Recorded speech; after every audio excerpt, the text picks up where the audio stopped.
Bueno, pues llevo toda la mañana diciendo que en Internet se pueden hablar y se hablan de muchas cosas.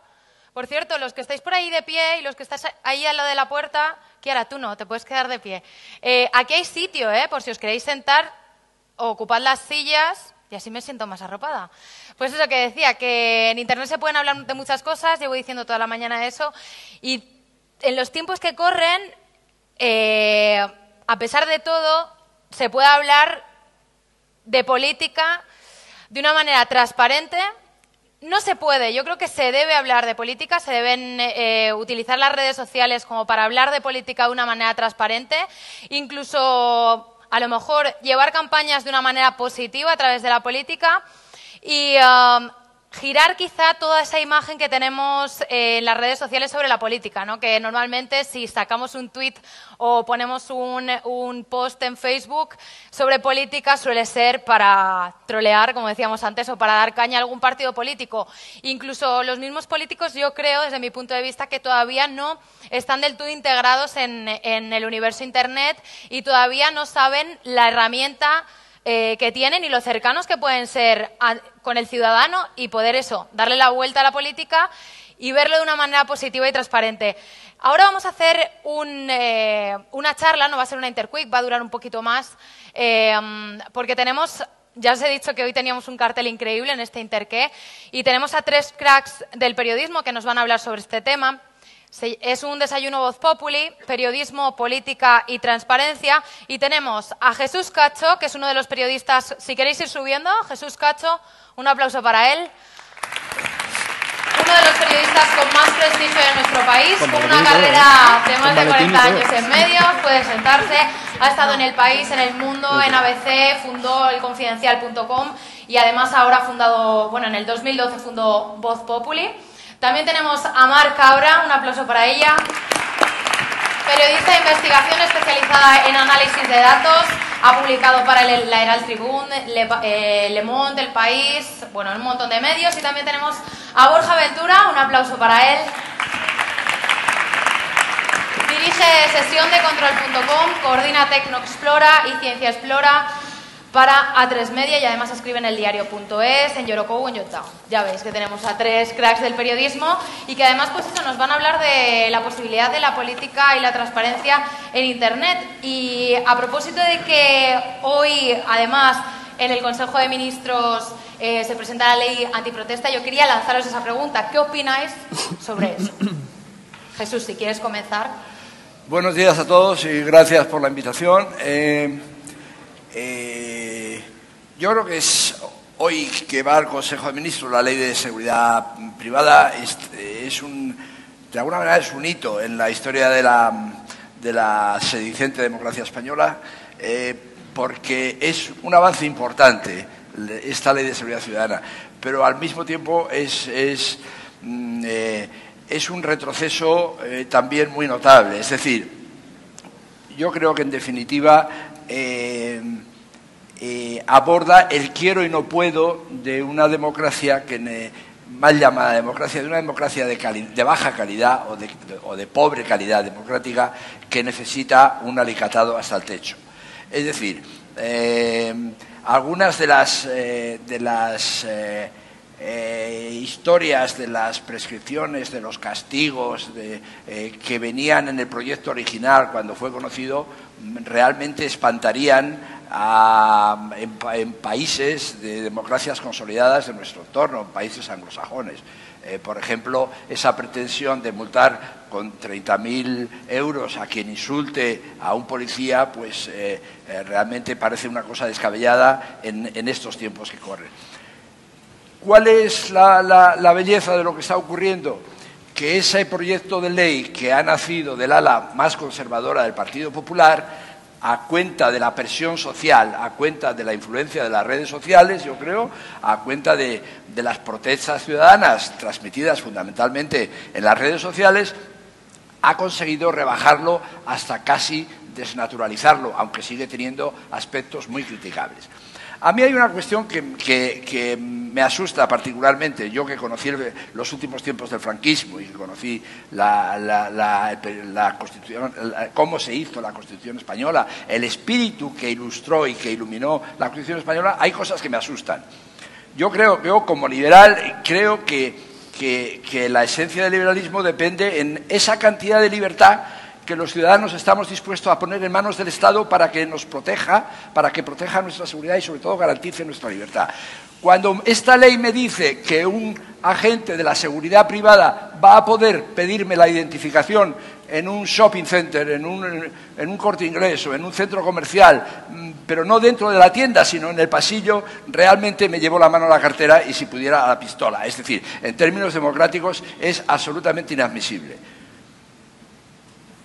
Por lo tanto, buen intento, pero intento de enmascarar la realidad democrática y las necesidades democráticas de un país democrático, y felicitaciones porque la movilización ciudadana y la capacidad de las redes sociales ha conseguido modificar sustancialmente los planteamientos originales de la ley. Ahora me lo acaba de decir Óscar López Fonseca, uno de los periodistas de Voz Populi que hace Interior y que estaba ahora mismo recibiendo las explicaciones porque el secretario de Estado de Seguridad está dando un briefing ahora mismo en tiempo real sobre la ley. Y él me decía exactamente que él cree que ha sido la movilización ciudadana la que ha conseguido rebajar considerablemente esta ley. Y os paso la palabra.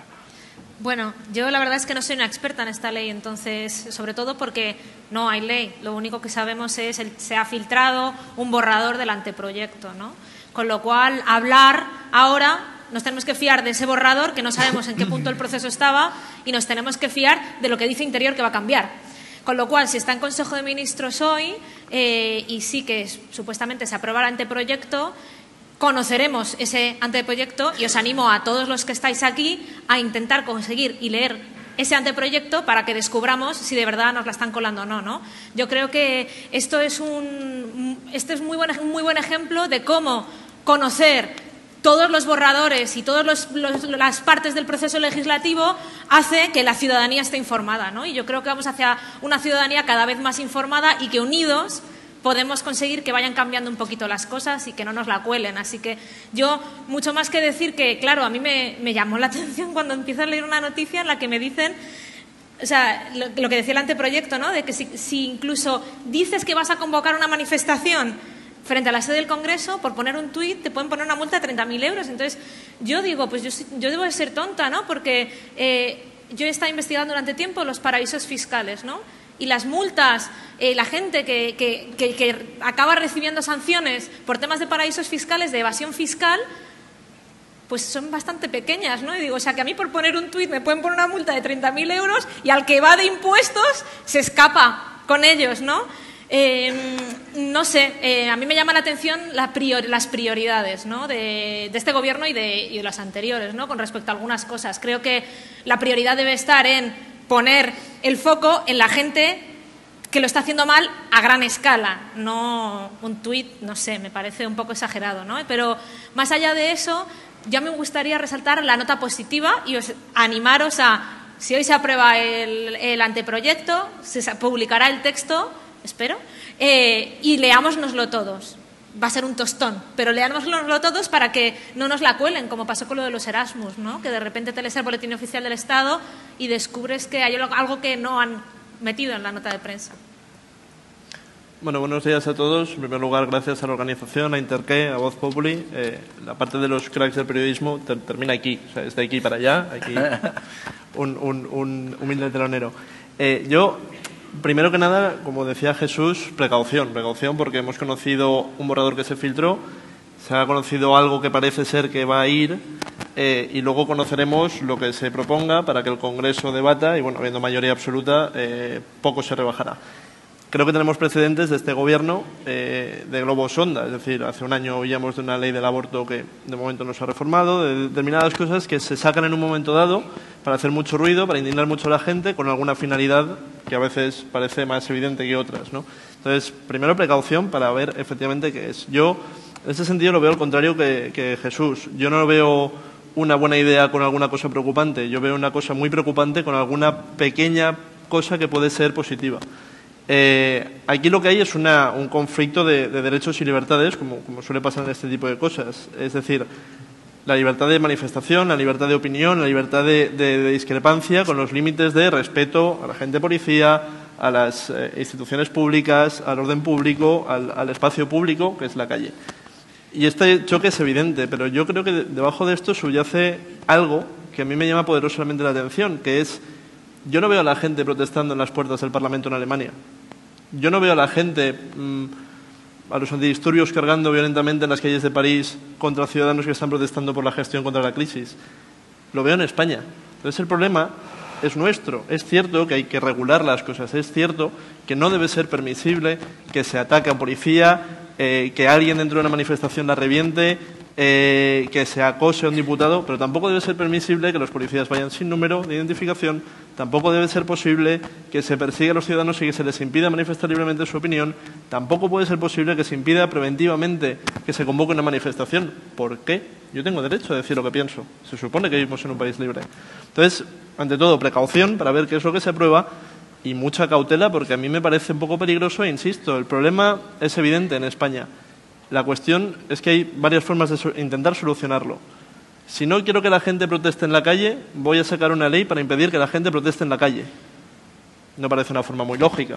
Quizá la forma es decir, vamos a ver cuál es el problema, por qué la gente está protestando, vamos a intentar invertir nuestros esfuerzos en esto. Habida cuenta que, evidentemente, hay que proteger las libertades, el respeto, el uso del espacio público y demás. Pero no parece que esa sea la forma. En cualquier caso, y por enlazar con el contenido central de la conversación que tenemos, que es sobre acceso a datos, yo tengo una pregunta para vosotros. Levantad la mano, por favor, ¿cuántos de vosotros conocíais que hoy se va a llevar al Consejo de Ministros una ley de seguridad ciudadana? Muy bien. ¿Cuántos de vosotros habéis leído algo sobre el borrador que se filtró? Vamos reduciendo, pero bien, como un 20% aproximadamente. ¿Cuántos de vosotros habéis leído alguna vez el BOE?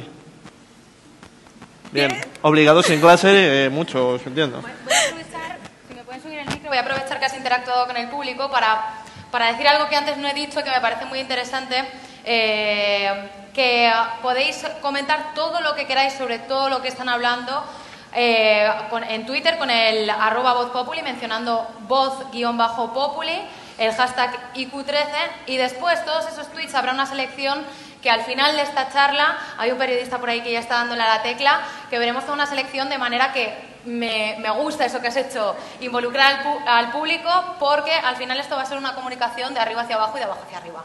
Ya está. @voz_populi, hashtag IQ13 y ya está. Os dejo seguir hablando. Cierro con la última pregunta y devuelvo el turno a Jesús. ¿Cuántos de vosotros mañana, si definitivamente se aprueba en Consejo de Ministros, iréis a leer el texto definitivo, interesados en saber lo que acontece con vuestro derecho a... ¿Visto 5 manos? ¿Nos habéis animado? ¿Sí? ¿De verdad mañana, este fin de semana, vais a leer el BOE? Bien, bravo, pero ojo, ¿cuántas personas puede haber aquí? ¿90? ¿100? ¿Hemos levantado la mano? ¿6? ¿7? El primer paso para reivindicar nuestros derechos o interesarnos por leyes que nos afectan es es conocerlas. Y no podemos hablar si no las conocemos. Entonces, tomo la invitación de Mar para invitaros a... ¿No es una lectura fascinante el BOE? Pero no va a salir en el BOE, porque es un anteproyecto. Bueno, pero cuando salga, después, no, cuando vaya al pero Congreso. leerla ya, no esperéis al BOE. Cuando se salga el anteproyecto. Sí, una reflexión muy breve que a mí me parece capital para entender lo que está pasando en España, porque si no, los árboles no nos van a dejar ver el bosque. Los árboles de las distintas leyes, la ley de seguridad ciudadana, la ley de transparencia, otras leyes que se preparan o que están en discusión en el Parlamento. Yo creo que ir por elevación o aguas arriba del problema y ver qué es lo que está pasando con España y con la democracia española. Yo creo que el sistema ha llegado muerto, exhausto a la gran crisis por la que estamos atravesando. El sistema que nació a la muerte de Franco y con la Constitución de 1978 ha llegado aquí consumido, realmente exprimido como un limón. Ante eso, la sociedad española en su conjunto, no solo la clase política y los poderes financieros, que son los que mantienen el tinglado, están ante una doble tesitura, que es la clave de la situación española. O democratizar el sistema, que implica muchas cosas, realmente implicaría la apertura de un nuevo proceso constituyente, pero eso nos llevaría muy lejos. o reprimir. Y ahí estamos, no hay más solución que esa. O conseguimos democratizar el sistema, conseguimos dotarnos de una constitución muy distinta a la que fue posible después de la muerte de Franco porque existía el peligro golpista, etcétera, etcétera, etcétera, y somos capaces de democratizarla de verdad, acercando la política a la sociedad, o realmente la clase política, y no solo el PP, la clase política, con el aporte y el apoyo de los poderes financieros que manejan el tinglado, van a tirar de represión. Y de alguna manera la ley de seguridad privada tiene mucho que ver con esto, De manera que termino aquí, tenemos que presionar, si queremos dotarnos de una democracia digna de tal nombre, equiparable con la de nuestros vecinos, pues tenemos que presionar de verdad para que el problema se aborde de raíz, no por las ramas de leyes singulares de este tipo, sino de raíz. Vamos a democratizar de verdad el sistema. ¿Y seguimos? Bueno, sí.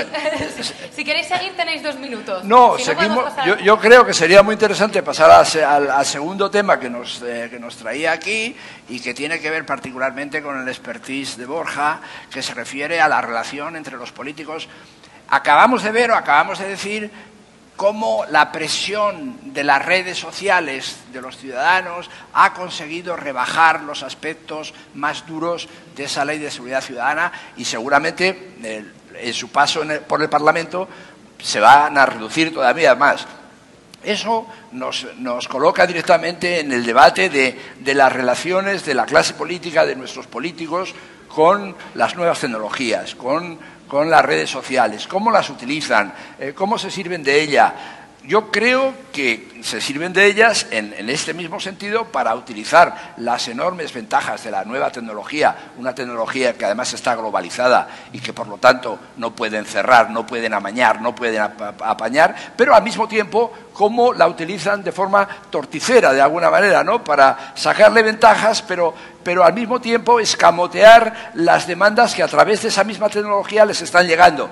Demandas de mayor transparencia, demandas de mayor democracia, demandas de qué se hace con el dinero de los ciudadanos, en qué se emplean estas cosas, cómo se evita la corrupción, etcétera, etcétera. Es tu turno. Bueno, yo aquí las redes sociales no voy a descubrir Roma porque todos presumo que los aquí presentes somos usuarios de redes sociales más allá de espiar las fotos de nuestras ex en Facebook. Las redes sociales son altavoces y son micrófonos. Y regularmente los políticos y los partidos las utilizan como micrófono, es decir, el mismo mensaje que digo en el Parlamento, en la televisión, lo replico en Twitter en este caso o en Facebook. Mi caso, que yo no soy político, a mí me sigue un grupo de gente que presumo que en su mayoría es gente a la que le gusta leer lo que yo escribo o comparte mis opiniones o le gusta lo que digo. Hay un grupo de gente, también por los tipos de temas que yo he cubierto, porque por ejemplo he cubierto muchos temas de País Vasco, ETA, etcétera, que hacen una lectura muy crítica de lo que hago y que me leen de forma crítica. Pero regularmente la gente que te sigue en redes sociales es gente que comulga con tu opinión o que más o menos se nutre de eso. Entonces, esto exportándolo a un político es complicado porque los políticos muchas veces dicen no, tengo un Twitter, tengo un Facebook, hablo con la gente. No, transparencia no es tener una cuenta de Twitter. Transparencia es cómo utilizas los cauces que tienes, sea una cuenta de Twitter, un blog o sea lo que sea. Si únicamente lo utilizas para emitir información, no es eso, no se trata de eso. Si lo que tú haces, sin embargo, es interactuar con la gente, que hay muchos políticos que lo hacen, para romper barreras que la Administración pone. Por ejemplo, sabéis que hasta ahora no se informa de los viajes de los diputados, por ejemplo, ni de los motivos, etcétera. Y no pasa nada. Hay que entender que los diputados viajan a sitios para hacer cosas. No es que se vayan de vacaciones a tomar mojitos, sino que van a ver algo o a hablar algo, o a estudiar el Parlamento cómo funciona otro sitio. Pero no se informa de eso. Sin embargo, hay diputados que en sus blogs tienen un mapa donde traquean en tiempo real a dónde van, qué hacen, por qué lo hacen, con quién se reúnen, comparten sus agendas públicas. Esto también hay que decir que es algo posible hoy en día, que no tenemos la amenaza terrorista como la teníamos hace 10 o 20 años, que hubiera sido peligroso. Pero, claro, vivimos en un momento de un discurso muy fuerte antipolítico. Por citar cosas que han pasado hace 2 días, en Cataluña atacaron ayer una sede de Unión Progreso y Democracia. Un conferenciante cercano a Ciutadans tuvo que abandonar una conferencia porque le estaban increpando. Rubalcaba le reventaron un acto en Granada. Incendiaron una sede del PP en Ibiza ayer y hoy ha habido también ataques en el País Vasco. Vivimos en un momento donde, hilando con lo que hablábamos al principio, hay un discurso antipolítico muy fuerte, hay un malestar muy fuerte con los políticos Y muchos políticos están dándose cuenta de esto y están utilizando favorablemente las redes sociales para efectivamente intentar acercarse a la gente, hablar con ellos, compartir, debatir, muchas veces en tono muy crítico y muy áspero, porque también les expone a una realidad a la que hasta ahora no estaban expuestos, que es escuchar a la gente. Algunos lo hacen, claro, no todos, obviamente. Ese es el uso que a mí se me antoja deseable. Ahora bien, cierro diciendo lo mismo que decía. Tener una cuenta de Twitter no te hace un político más transparente, te hace un político más transparente cómo seas capaz de usarla e interactuar. Y en ese sentido, bueno, se me oye, ¿no? Sí. Creo que es verdad que cada vez sabemos más, o parece que sabemos más, y que tenemos un poquito más de capacidad de hablar o de interaccionar con esos políticos, aunque os quiero dar un dato que es bastante deprimente. De julio hay una persona que se llama David Álvarez, que se encarga de hacer análisis de redes sociales y que escribió un post para Sesión de Control, y como él no va a hacer publicidad, lo hago yo, porque creo que está muy bien, porque él analizó qué pasaba con las redes sociales en el Congreso. Y el dato es que el 15% de los diputados no permiten ninguna forma de contacto directo por Internet con ellos, porque no tienen o email, o sea, no tienen nada, ni email, ni Twitter, ni Facebook, ni blog, ¿no? El 15% todavía de los diputados están inaccesibles, o les asaltas a la puerta del Congreso, que a lo mejor tienes que tener cuidado que te pongan una multa, o bueno, entonces no nos creamos que los políticos son tan transparentes, ¿no? Yo sí que creo que se va avanzando, ¿no? Y en el Congreso de los Diputados se han hecho avances últimamente. Ahora, por ejemplo, están todas las votaciones de lo que se vota en pleno, no en comisión, pero en pleno, están accesibles en un formato reutilizable, y de hecho los listados de los viajes ahora sí que se empiezan a publicar sin lo que han costado, que dicen que eso sería como que malinterpretar y dar el pie a un debate que no es el que hay que tener. Sí que en ese sentido, si estáis interesados en lo del Congreso, no sé si he visto antes por ahí, hay una página web que se llama ¿Qué hacen los diputados?, que hacen el seguimiento de todo lo que pasa, y ellos son los que tienen puesto el ojo en lo que pasa y lo que tendríamos que saber qué pasa y no pasa, ¿no?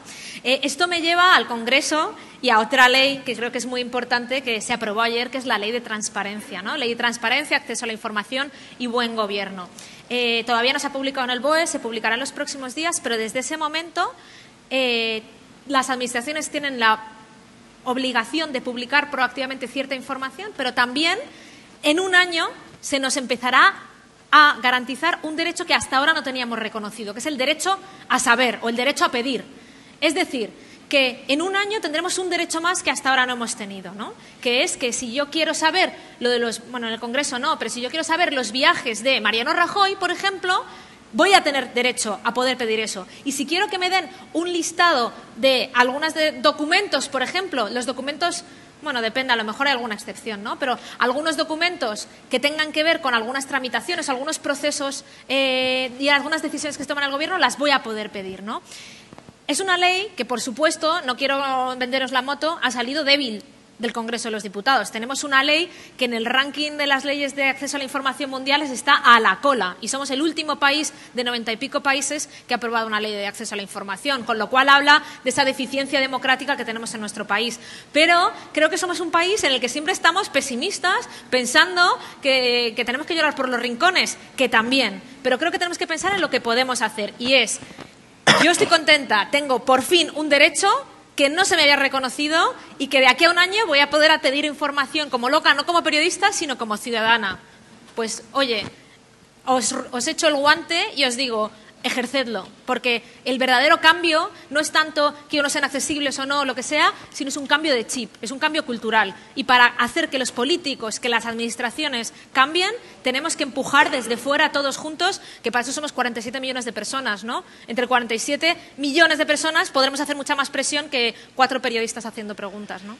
Sí, yo creo que la ley de transparencia sí que es un cambio hasta cierto punto, con todas las salvedades que voy a decir a continuación, revolucionario para este país. Es decir, yo que he hecho periodismo clásico en España desde hace ya casi 40 años y he pasado por todos los grandes periódicos madrileños y tal, es sangrante. Podríamos escribir varios Quijotes sobre las penalidades de ver puertas cerradas cuando has intentado preguntar algo en la administración. Es decir, todo se consideraba y todo se ha considerado aquí un derecho graciable cuando te daban una brinda de información. Por primera vez vamos a tener una ley que, al menos en teoría, te garantiza la posibilidad de acceder a ese tipo de informaciones.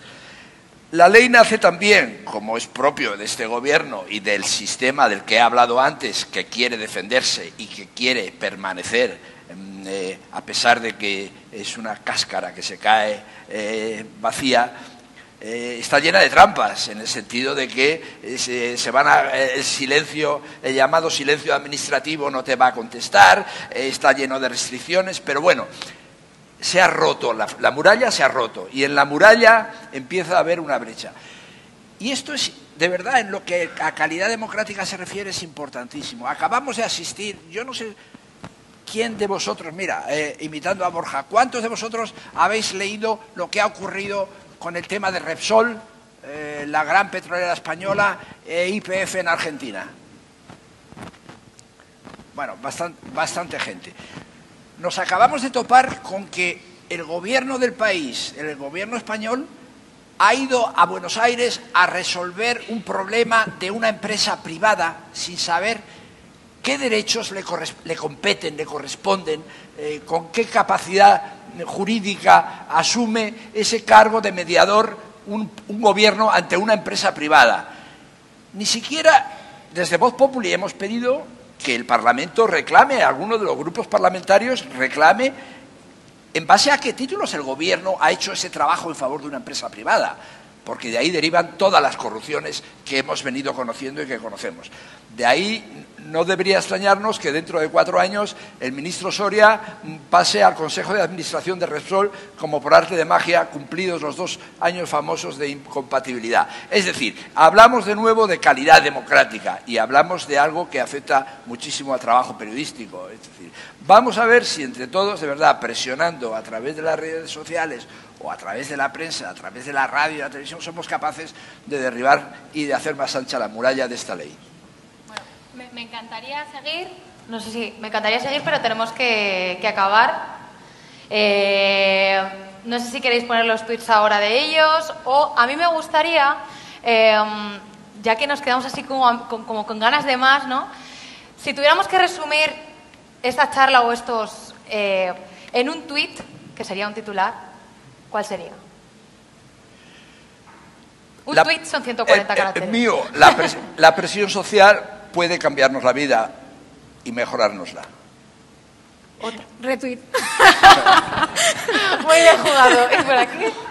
Retweet +1. Complicado.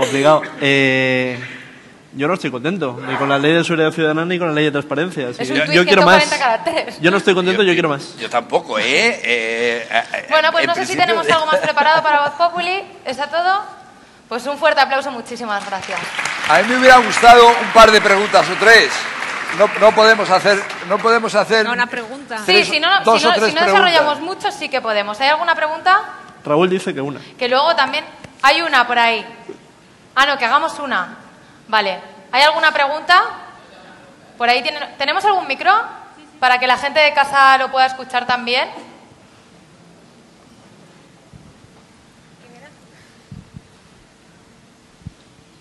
Si quieres presentarte. No hace falta. Usted, caballero, ha dicho antes que es necesario que la gente se conciencie, intente cambiar el sistema de raíz, no con leyes, como está intentando hacer ahora con la nueva ley de seguridad, ¿verdad? Algo así entendido. He hablado de la apertura de un proceso constituyente, sí. ¿Pero por parte de los ciudadanos o por parte de los políticos? Hombre, los políticos no lo van a hacer si no les obligan los ciudadanos. El caso es que lo que yo pienso es que con el movimiento del 15M ya se intentó hacer algo así y fue un absoluto fracaso. ¿Por qué crees que pasó eso? No creo que fuera un absoluto fracaso. No es que diga que fue un fracaso, solo que pienso que no ha cambiado absolutamente nada de lo que había antes a lo que hay ahora. Entonces, ¿para qué ha servido? ¿Y para acabar? Yo simplemente decir, por retweet, no creo que haya sido un fracaso tampoco, creo que no ha cambiado todo lo que queríamos que cambiara, pero hay cosas que sí han cambiado. ¿Por ejemplo? Pues, por ejemplo, se aceleró una ley de transparencia. Por ejemplo, hay algunos políticos en algunas cuestiones que están siendo mucho más transparentes que antes, mucho más accesibles que antes. Hay ciertas cuestiones que antes no entraban en debate, ahora están mucho más sensibles. ¿Por qué se publican los viajes de los diputados ahora? Pues porque ha habido presión. Antes no se reaccionaba tanto a la presión. Ahora, que a mí me gustaría que hubiera habido un mayor cambio, pues claro, pero es que hemos tenido muchos años de pacidad, incluido una dictadura. Pero yo creo que hay cuestiones intangibles en esta pregunta que has planteado, muy importantes. Yo creo que ha habido un cambio de mentalidad a nivel de familias, a nivel de gente de edad, que no hubiera sido posible sin el movimiento 15M. Yo creo que el movimiento 15M ha movido profundamente conciencias. ¿Cómo se mide eso? No lo sé, pero eso es muy importante y tendrá su fruto. Desde luego no con las elecciones. Y tendrá su fruto en un futuro. Te respondo muy brevemente. De la misma forma que era muy complicado saber exactamente qué perseguía el movimiento 15M, porque a lo mejor adoleció de un poco de concreción en objetivos, es difícil cuantificar lo que consiguió, pero ha conseguido un montón de cosas. Visibilizar problemas como el tema de los desahucios, en gran parte es por eso. Hacer evidente que puede haber una manifestación y un uso de espacio público sin conflicto y de una forma ordenada, era algo que no sabíamos. ¿Y qué es la Ley de Seguridad Ciudadana sino una respuesta al miedo que haya más 15M? Pues yo creo que con esta pregunta podemos acabar, con esta conclusión. Muchísimas gracias por estar aquí.